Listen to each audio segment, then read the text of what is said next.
أعوذ بالله من الشيطان الرجيم بسم الله الرحمن الرحيم واذكروا الله في أيام معدودات فمن تعجل في يومين فلا إثم عليه ومن تأخر فلا إثم عليه لمن اتقى واتقوا الله واعلموا أنكم إليه تحشرون ومن الناس من يعجبك قوله في الحياة الدنيا ويشهد الله على ما في قلبه وهو ألد الخصام وإذا تولى سعى في الأرض ليفسد فيها ويهلك الحرث والنسل والله لا يحب الفساد وإذا قيل له اتق الله أخذته العزة بالإثم فحسبه جهنم ولبئس المهاد ومن الناس من يشري نفسه ابتغاء مرضات الله والله رؤوف بالعباد فاذكروا الله اور ذکر کرو اللہ تعالیٰ کا فی ایام معدودات گنے ہوئے دنوں میں، فی کا معنی میں، ایامن دنوں، یومن کی جمع ہے، معدودات گنے ہوئے۔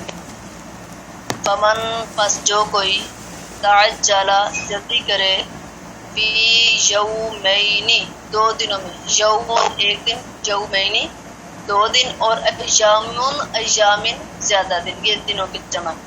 فلا اثم پس نہیں ہے گناہ علیہ اوپر اس کے، ومن اور جو کوئی تأخرا تاخیر کرے، لیٹ کرے، دیر کرے، یا پیچھے رہے یا ٹھہرا رہے، یہ سارے معنی تأخرا کے۔ ومن تأخرا جو کہ تاخیر کرے، فلا اثم پس نہیں ہے گناہ علیہ اس پر، لمن اتقا لمن اس شخص کے لیے، اتقا جو پرہیزگاری کرے یا جو ڈرے۔ واتقوا اللہ اور ڈرو اللہ تعالی سے، واعلموا اور جان لو، انکم بے شک تم الیہ طرف اسی کی، تحشرون اکٹھے کیے جاؤ گے۔ اس آیت میں اللہ تعالیٰ فرماتے ہیں، اس کے ہم حج کا بیان پڑھ رہے تھے، اور حج کے سارے ارکان، مناسک، طریقے بیان کرنے کے بعد اللہ نے فرمایا جب فارغ ہو جب حج کر کے تو پھر اللہ کا کثرت سے ذکر کرو۔ پھر فرمایا کہ ان میں سے بعض ایسے ہیں جو صرف دنیا طلب کرتے ہیں، اور بعض ایسے ہیں جو دنیا آخرت دونوں کی بھلائیاں طلب کرتے ہیں۔ تو جو دنیا آخرت دونوں جہانوں کی بھلائیاں طلب کرتے ہیں، اللہ تعالیٰ نے ان کے نیک اعمال کا بدلہ ان کو پورا پورا دے گا۔ اور آج کے سبق میں اللہ تعالیٰ فرماتے ہیں کہ گنتی کے چند دنوں میں اللہ کی یاد کرو۔ ویسے تو اللہ تعالیٰ کو ہر وقت یاد کرتے رہنا چاہیے، اللہ کا ذکر جو ہے والا ذکر اللہ اکبر بہت بڑا ہے، اور اللہ تعالیٰ کو ہر وقت ہی یاد کرنا چاہیے۔ لیکن یہاں پہ وَاذْكُرُوا اللَّهَ فِي أَيَّامٍ مَّعْدُودَاتٍ، ایام معدودات، گنتی کے چند دنوں میں اللہ کی یاد کرو، یعنی اللہ کو بہت زیادہ یاد کرو۔ ان ایام سے ایام تشریق یعنی 11، 12 اور 13 ذی الحجہ، عید کا دن یوم النحر، اور ایام تشریق جو ہیں 11 ذی الحجہ، 12 ذی الحجہ اور 13 ذی الحجہ کے دن مراد ہیں۔ ان ایام میں ذکر الہی یہ ہے کہ رمی جمار کرتے وقت، یعنی شیطانوں کو کنکریاں مارتے وقت، ہر کنکری کے ساتھ با آواز بلند تکبیر کہی جائے، یعنی اللہ اکبر کہہ کے شیطانوں کو کنکریاں ماری جائیں۔ اور عام اوقات خصوصاً فرض نمازوں کے بعد بھی تکبیرات اور ذکر الہی میں مشغول رہا جائے، جیسے سلام پھیرتے ہی بلند آواز سے کیا پڑھتے ہیں؟ اللہ اکبر، استغفر اللہ، استغفر اللہ، استغفر اللہ، اللہم انت السلام و منک السلام تبارک یا ذا الجلال والاکرام۔ ساری نماز ہی اللہ کا ذکر ہے، جب سلام پھیرتے ہیں اس کے بعد بھی تکبیرات پڑھی جاتی ہیں۔ اور یہ جو ہے نا، جب تک چلے اس میں ایک ضمناً ایک مسئلہ آ گیا کہ بعض لوگ سلام پھیر کے نا منہ پہ ہاتھ پھیرتے ہیں، سلام پھیرنے کے بعد اپنے دونوں ہاتھ منہ پہ پھیرتے ہیں۔ یہ کوئی سنت نہیں ہے، نہ سنت سے ثابت ہے، اور نہ ہی نبی صلی اللہ علیہ وسلم ایسے کیا کرتے تھے، بلکہ آپ صلی اللہ علیہ وسلم جب سلام پھیرتے تھے تو جس طرح تشہد کی حالت میں ہم تحیات شروع کرتے ہی یہ چھوٹی دونوں آپ کی جو 2 انگلیاں ہیں ان کو باندھ رکھتے، شہادت کی انگلی کو کھڑا رکھتے، درمیانی انگلی اور انگوٹھے کو ساتھ ملاتے، اتحیات پڑھتے ہی آپ صلی اللہ علیہ وسلم ایسے انگلی کو حرکت دیتے تھے وقتاً فوقتاً. اور بعض لوگ اشہد اللہ الہ الا اللہ پہ آتے ہیں تب انگلی کو کھڑا کرتے ہیں، حرکت دیتے ہیں. جب یہ پڑھ لیتے ہیں عبدہ ورسولہ تب پھر انگلی کو نیچے کر لیتے ہیں، ہاتھ سے کر لیتے ہیں. نہیں، سنت یہ ہے کہ تحیات شروع کرتے ہی انگلی کو ایسے اٹھا لیا جائے اور شہادت درمیانی انگلی اور انگوٹھے کو ملا لیا جائے، بعد والی آخری دونوں انگلیوں کو بند کیا جائے ایسے. اور جب تک اللہم انت السلام و منک السلام تبارک یا ذا الجلال والاکرام پڑھنے تک آپ ایسے ہی رہیں جیسے آپ نماز کی حالت میں ہیں. یعنی جتنا ٹائم رکوع اور سجدے میں لگتا ہے اتنا ٹائم نبی صلی اللہ علیہ وسلم سلام پھیرنے کے بعد ایسے ہی بیٹھتے تھے جیسے نماز کے اندر بیٹھے ہوئے. تو وہ یہاں تک کیا ہے 3 بار، ایک بار اللہ اکبر پڑھا، 3 بار استغفر اللہ اور ایک بار اللہم انت السلام و منک السلام تبارک یا ذا الجلال والاکرام. یہاں تک جو ہے ہر سلام کے بعد چاہے سنتیں پڑھ رہے ہیں آپ، چاہے نفل پڑھ رہے ہیں، چاہے فرض پڑھ رہے ہیں. ہاں جی، بہت اور بھی دعائیں ہیں نا، لیکن ہر نماز کے بعد یہاں تک تو ضرور پڑھنا ہے، چاہے نفل ہیں، چاہے سنتے ہیں، چاہے فرض ہیں. تو یہ بھی اللہ کا ذکر ہے. صحیح بخاری میں ہے حضرت عبداللہ بن عمر رضی اللہ تعالیٰ عنہما اپنے خیمے میں چلتے پھرتے اور نمازوں کے بعد بلند آواز سے تکبیرات پڑھتے تھے. یعنی اپنے خیمے میں جب حج کرنے کے لیے آئے تھے نا تو تب. حدیث میں آتا ہے کہ ایام التشریقی ایام اکل و شرب و ذکر اللہ، ایام تشریق کھانے پینے اور ذکر اللہ کے دن ہیں. اللہ نے فرمایا وَاذْكُرُوا اللَّهَ فِي أَيَّامٍ مَّعْدُودَاتٍ، گنے ہوئے چند دن. کون سے؟ 11، 12 اور 13. ان کو ایام معدودات کہا گیا. ایام معدودات سے مراد ایام تشریق ہیں. اور آگے ایام معلومات میں ایک آیت میں آئے گا، ایام معلومات سے مراد وہ جو عشرہ ذی الحجہ کے 10 دن ہیں وہ مراد ہیں. ذی الحجہ کے جو 10 دن ہیں ان کو ایام معلومات کہا گیا بخاری شریف میں. اور ایام معدودات سے مراد ایام تشریق ہیں جو بڑی عید کے بعد 3 دن ہوتے ہیں. اور تکبیرات کی ابتدا اور انتہا جو ہے اس میں چاہے اختلاف بھی ہے کہ کب شروع کرنے چاہیے، کب ختم کرنے چاہیے، مگر صحیح ہے کہ عرفہ کے دن صبح کی نماز سے شروع کی جائے اور تشریق کے آخری دن یعنی 13 تاریخ کی نماز عصر تک 23 نمازوں کے بعد کہی جائیں. یہی صحابہ اکرام کا اور جو بڑے بڑے جلیل القدر صحابہ اکرام تھے ان کا ایک مسلک تھا، ان کا ایک طریقہ کار تھا. مسلک طریقہ کار کو کہتے ہیں. اور حدیث سے بھی مرفوعاً ثابت ہے. اور تکبیر کے الفاظ ہیں اللہ اکبر 3 مرتبہ کہہ کر پھر لا الہ الا اللہ واللہ اکبر اللہ اکبر وللہ الحمد. یہ جو ہے اللہ اکبر لا الہ الا اللہ واللہ اکبر اللہ اکبر وللہ الحمد، یہ تب تک پڑھتے رہنا چاہیے جب 13 تاریخ تک، 13 ذی الحجہ تک. یعنی یہ سارے دن قربانی کے بھی دن ہیں، کھانے پینے کے بھی دن ہیں اور اللہ کا ذکر کرنے کے بھی دن ہیں. مگر بہترین اور افضل دن جو ہے قربانی کرنے کا وہ پہلا دن.